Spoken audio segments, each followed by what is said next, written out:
तो आज मैं आपको एक अनोखी रहस्यमय कहानी सुनाऊंगा। अगर आप चैनल पर नए हैं तो अभी सब्सक्राइब कर ले, क्योंकि यह मेरा दूसरा नया चैनल है। तथा कहानी पूरा देखे, अंत में एक अनोखा रहस्य छुपा है। धन्यवाद। तो सुनिए। एक अति व्यवस्थित और सैद्धांतिक नगर था जिसका नाम था पुस्तक नगर। इस नगर के लोग केवल किताबी ज्ञान और नियमों को ही जीवन का आधार मानते थे। वे मानते थे कि धनतेरस पर लक्ष्मी तभी प्रसन्न होती है जब वे सबसे अधिक नियम पुस्तिकाएं खरीदते हैं और हर काम को शास्त्र के नियम के अनुसार करते हैं। वे वास्तविक जीवन के अनुभव को तुच्छ मानते थे। नगर में दो व्यक्ति थे, तारांकन नियमपाल, एक धनी और कठोर व्यक्ति जो हर काम नियम और सिद्धांत से करता था। वह धनतेरस पर 13 नई मोटी नियम पुस्तिकाएं खरीदता था और मानता था कि जीवन में कोई प्रयोग नहीं होना चाहिए। तारांकन अनुभव या जीवक, एक गरीब पर अत्यंत व्यवहारिक और अनुभवी व्यक्ति। उसके पास कोई नियम पुस्तिका नहीं थी, पर उसका ज्ञान जीवन के वास्तविक अनुभवों से भरा था। धनतेरस का दिन आया। नियमपाल ने अपनी 13 नियम पुस्तिकाओं की पूजा की और अपने नौकरों को आदेश दिया कि वे 13 सबसे कड़े नियमों का पालन करें। उसका जीवन नियमों के बोझ से दबा था।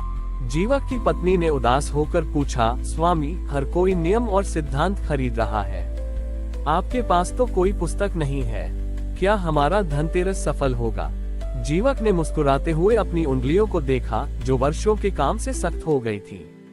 उसने कहा, प्रिय, धनतेरस पर सबसे बड़ा धन अनुभव का धन है। आज हम सिद्धांतों के बोझ को दूर करेंगे। जीवक ने संकल्प लिया कि वह आज रात 13 ऐसे काम करेगा जो किसी नियम पुस्तिका में नहीं लिखे थे, पर जीवन के अनुभव से सही थे, जैसे किसी भूखे को बिना पूछे भोजन कराना, किसी टूटे हुए पुल को तुरंत ठीक करना या किसी उदास व्यक्ति को गले लगाना। यह उसका जीवन के अनलिखे नियमों को पूजने का प्रतीक था। उस रात माता लक्ष्मी, कुबेर और स्वयं कर्मयोग के देवता कर्म में अनुभव और कौशल के अधिष्ठाता नगर भ्रमण पर निकले। वे नियमपाल के घर पहुंचे। वहां हर काम नियम के अनुसार हो रहा था, पर कर्मयोग के देवता ने देखा कि पूजा में कोई भाव नहीं था, केवल औपचारिकता थी। कर्मयोग के देवता ने कहा, यहाँ का ज्ञान व्यवहार से रहित है। ये व्यक्ति पुस्तक के बोझ से दबा है और जीवन के वास्तविक कर्म से दूर है। इस पर सिद्धांतों का 13 गुना बोझ है। माता लक्ष्मी ने कहा, मैं वहां नहीं रुकती जहां कर्म का अनुभव नहीं होता। देवता फिर जीवक की साधारण कुटिया की ओर बढ़े। जीवक उस समय किसी जरूरतमंद की मदद करके वापस आ रहा था और उसके चेहरे पर आत्म संतोष का भाव था। कर्मयोग के देवता ने घोषणा की, ये व्यक्ति मेरा सच्चा उपासक है, ये अनुभव का धन कमाता है। उद्धरण चिन्ह। माता लक्ष्मी ने जीवक के हाथों को स्पर्श किया। उसके हाथ तुरंत दिव्य प्रकाशमान अनुभव चिन्ह में बदल गए, जिनसे कौशल और दया की आभा निकल रही थी। कर्मयोग के देवता ने वरदान दिया, जीवक, तुमने सिद्ध कर दिया कि धनतेरस पर सबसे बड़ा धन जीवन का सच्चा अनुभव है। मैं तुम्हें अनुभव का 13वां स्पर्श देता हूँ। तुम्हारा हर कर्म 13 गुना अधिक सफल, प्रामाणिक और कल्याणकारी होगा। अगले दिन नियमपाल की खरीदी हुई सारी नियम पुस्तिकाएं धूल में बदल गईं और उसे एहसास हुआ कि उसने अपने जीवन में केवल नियमों का संग्रह किया, पर कोई अच्छा कर्म नहीं किया। जीवक के अनुभव चिन्ह पूरे नगर में प्रसिद्ध हो गए। उनके स्पर्श से लोगों को किताबी ज्ञान के बजाय वास्तविक जीवन के अनुभव का महत्व समझ में आने लगा। नियमपाल ने अपना सारा अहंकार त्यागा और जीवक का शिष्य बन गया। उसने अपना धन कर्मशाला और अनुभव केंद्र खोलने में लगाया, जहां लोगों को सिखाया जाता था कि ज्ञान को केवल पढ़कर नहीं, बल्कि जीवन में अनुभव करके कैसे अर्जित किया जाता है। इस प्रकार पुस्तक नगर में धनतेरस का पर्व केवल नियम खरीदने का नहीं, बल्कि वास्तविक अनुभव को पूजने, सिद्धांतों के बोझ को दूर करने और कर्मयोग को जीवन में उतारने का महापर्व बन गया। अंतिम सीख, धनतेरस का असली धन जीवन का सच्चा अनुभव है। जो व्यक्ति सिद्धांतों के बोझ का त्याग करता है और प्रत्यक्ष कर्म में उतरकर अनुभव अर्जित करता है, उसे माता लक्ष्मी 13 गुना अधिक कौशल, सफलता और जीवन की प्रामाणिकता का आशीर्वाद देती है। जीवक, जो अब कर्मयोगी कहलाते थे, द्वारा स्थापित कर्मशाला और अनुभव केंद्र, और नियमपाल, जो अब क्रियाशील कहलाता था, का सहयोग पुस्तक नगर की पहचान बन गए। नगर के लोग अब केवल पढ़ने के बजाय हाथों से काम करके सीखना पसंद करते थे। कर्मयोगी ने देखा कि लोगों ने व्यक्तिगत रूप से अनुभव तो अर्जित कर लिया है, पर उन्हें अभी भी कौशल को पीढ़ी दर पीढ़ी और सामूहिक रूप से कैसे हस्तांतरित किया जाए, ये समझना बाकी है। अगले धनतेरस पर कर्मयोगी ने एक विशाल अनुभव की विरासत का महासम्मेलन आयोजित किया। उन्होंने घोषणा की, आज हम केवल अपने अनुभवों की पूजा नहीं करेंगे, बल्कि कौशल का 13वां विधान स्थापित करेंगे।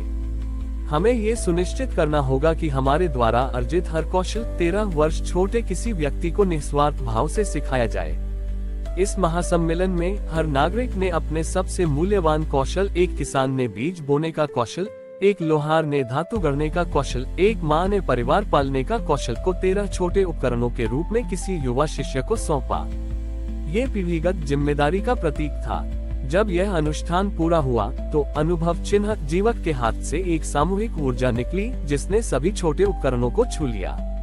उसी क्षण माता लक्ष्मी, कर्मयोग के देवता और आप पीढ़ीगत ज्ञान के संरक्षक सप्तर्षि भी प्रकट हुए।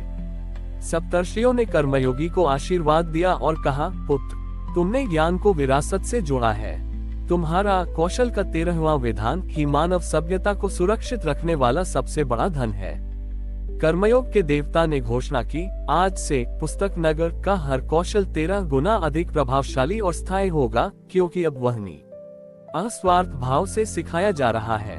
माता लक्ष्मी ने घोषणा की, मैं उस समाज में वास करती हूँ जहाँ अनुभव को मूल्य दिया जाता है और जहाँ ज्ञान को अगली पीढ़ी को सौंपने की जिम्मेदारी ली जाती है। यहाँ का धन मानव कौशल से बंधा है, इसलिए वह कभी नष्ट नहीं होगा। क्रियाशील नियमपाल ने उस दिन घोषणा की कि वह अपनी सारी संपत्ति कौशल विरासत कोष में लगाएगा, जिसका उपयोग अनुभवी गुरुओं को सम्मानित करने और युवा शिष्यों को प्राचीन कौशल सिखाने में किया जाएगा।